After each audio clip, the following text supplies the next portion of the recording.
58% des Américains voudraient que tous les pays des Nations Unies reconnaissent la Palestine comme une nation.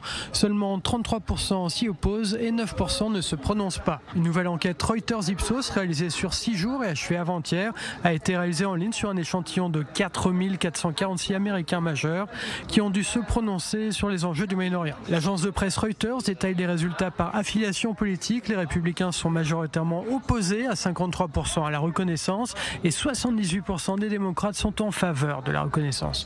Le sondage réalisé entre le 13 et le 18 août, soit dans les semaines qui ont suivi l'annonce par 4 des alliés des États-Unis, le Canada, la Grande-Bretagne, l'Australie et la France, de leur intention de reconnaître un État palestinien lors de l'Assemblée générale des Nations Unies en septembre. 65% des personnes interrogées pensent que les États-Unis devraient prendre des mesures à Gaza pour aider, selon les termes de l'enquête, les personnes menacées de famine, tandis que 28% s'y opposent. Le sondage, dont l'une des questions porte sur la nature de la réponse militaire d'Israël, semble à charge contre Israël.